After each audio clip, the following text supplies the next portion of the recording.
찬송가 528장을 부르시겠습니다. 528장입니다.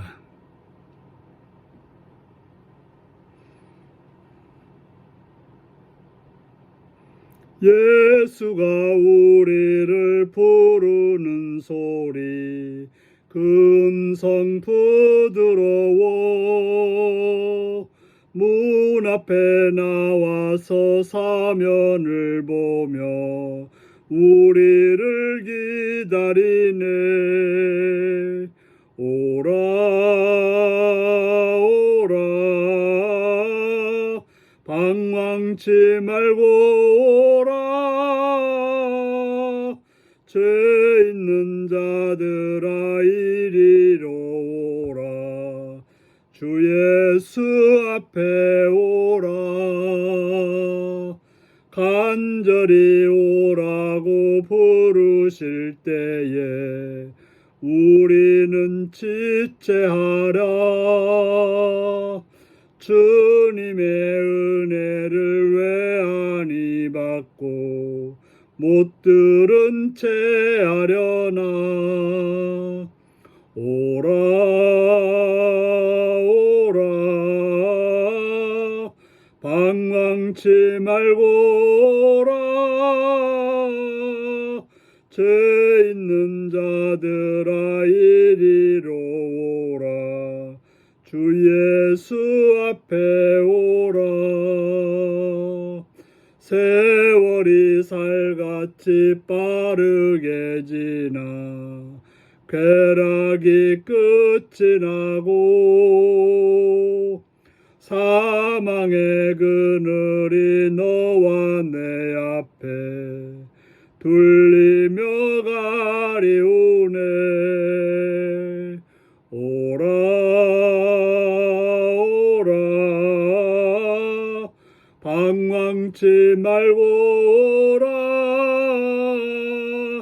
죄 있는 자들아 이리로 오라 주 예수 앞에 오라. 우리를 위하여 예비해 두신 영원한 집이 있어 죄 많은 세상을 떠나게 될 때 영접해 주시겠네. 오라 오라 방황치 말고 오라 죄 있는 자들아 이리로 오라 주 예수 앞에 오라. 아멘. 이 시간 우리에게 주신 하나님 말씀은 누가복음 15장 11절에서 32절까지 말씀입니다. 누가복음 15장 11절에서 32절입니다. 교독하시겠습니다. 또 이르시되 어떤 사람에게 두 아들이 있는데 그 둘째가 아버지에게 말하되 아버지여 재산 중에서 내게 돌아올 분깃을 내게 주소서 하는지라. 아버지가 그 살림을 각각 나눠 주었더니 그 후 며칠이 안 되어 둘째 아들이 재물을 다 모아가지고 먼 나라에 가 거기서 허랑방탕하여 그 재산을 낭비하더니 다 없앤 후 그 나라에 크게 흉년이 들어 그가 비로소 궁핍한지라. 가서 그 나라 백성 중 한 사람에게 붙여 사니 그가 그를 들로 보내어 돼지를 치게 하였는데 그가 돼지 먹는 쥐업 열매로 배를 채우고자 하되 주는 자가 없는지라.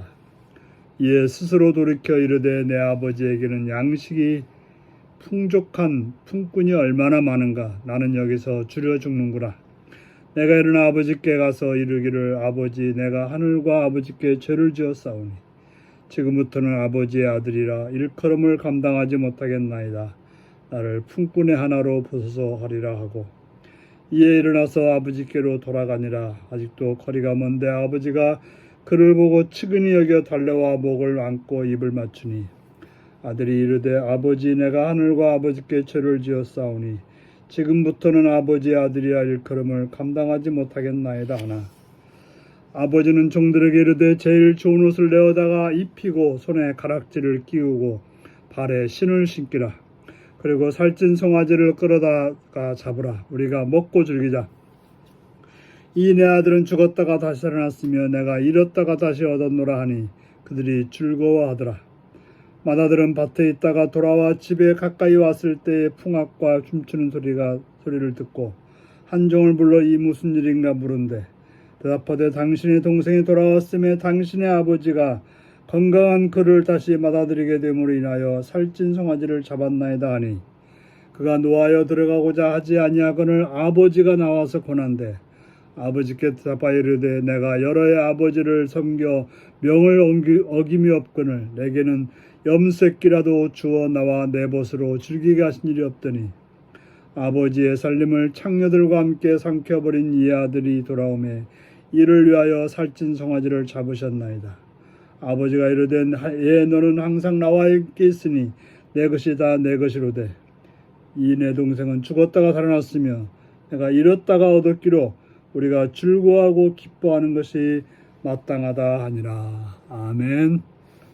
오늘은 탕자를 향한 아버지의 사랑, 죄인을 향한 하나님의 사랑이라는 제목으로 말씀을 나누겠습니다.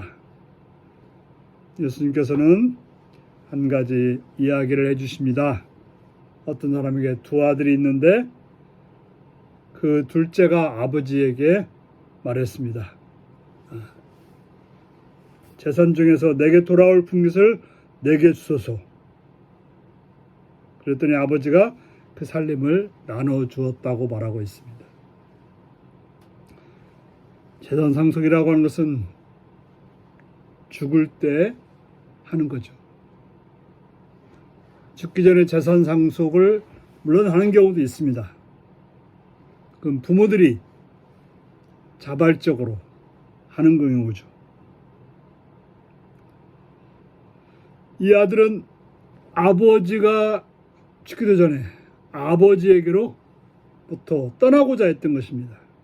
그래서 자기 몫을 달라 아주 강제로 말했던 거죠.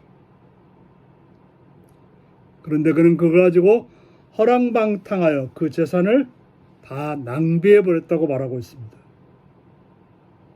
그런데 마침 흉년이 들었고 먹을 것이 없어서 돼지를 치는 곳에 가서 일하면서 먹으려고 했지만 그 돼지가 먹는 쥐엄열매조차 그가 먹을 수가 없게 되었던 거죠. 그저 아버지를 떠나서 아버지가 준 돈으로 떵떵거리며 살 줄 알았는데 개털이 되고 말았던 거죠. 빈털터리가 되고 말았던 것입니다. 그때 그는 스스로 돌이켰습니다. 스스로 자신을 바라보게 되었습니다.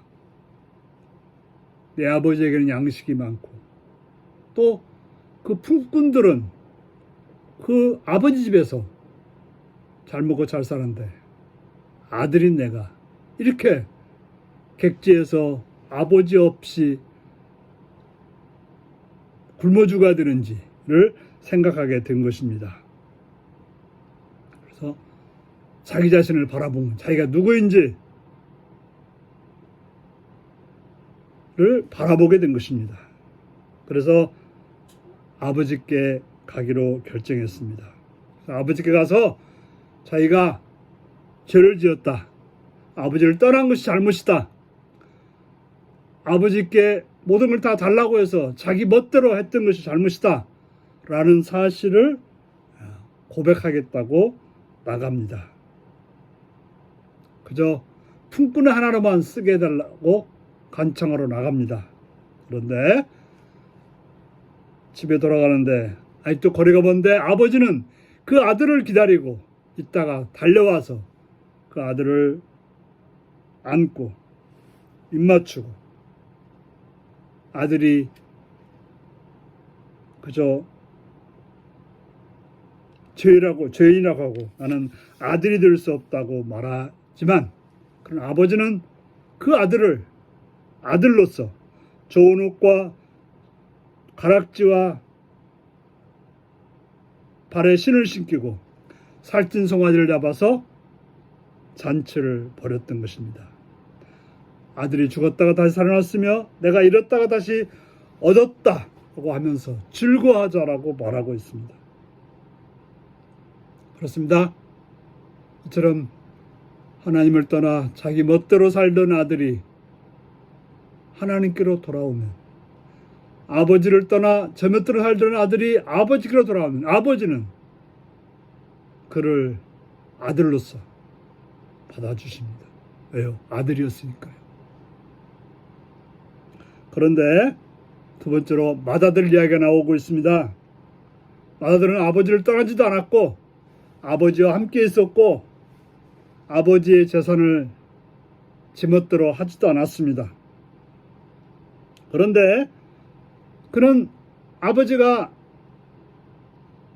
동생을 대접하는 것에 대해서 아주 못마땅했습니다. 네? 어떻게 저런 아들에게 송아지를 잡아줄 수 있느냐, 자기한테는 염소 새끼 하나도 안 잡아주면서 하면서 속상해했던 것입니다. 이 아들의 착각이 뭡니까?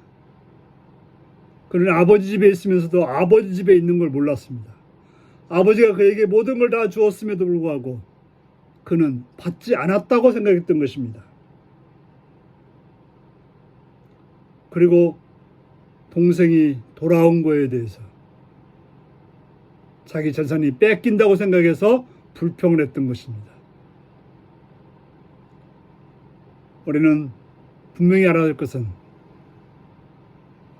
하나님께로 돌아가면 하나님은 우리를 받아주십니다.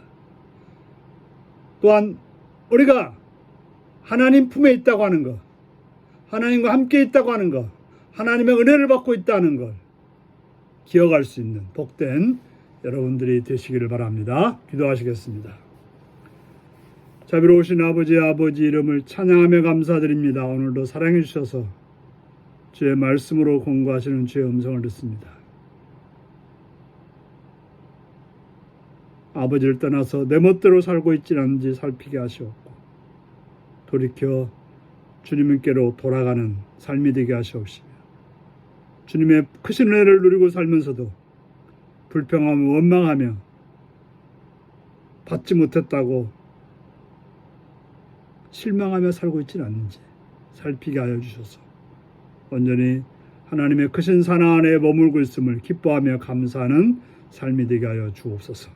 예수님의 이름으로 기도하옵나이다. 아멘. 하늘에 계신 우리 아버지, 아버지의 이름을 거룩하게 하시며 아버지의 나라가 오게 하시며 아버지의 뜻 안에서와 같이 땅에서도 이루어지게 하소서. 오늘 우리에게 일용할 양식을 주시고 우리가 우리에게 잘못한 사람을 용서해 준 것 같이 우리 죄를 용서하여 주시고 우리를 시험에 빠지지 않게 하시고 악에서 구하소서. 나라와 권능과 영광이 영원히 아버지의 것입니다. 아멘. 말씀 묵상입니다.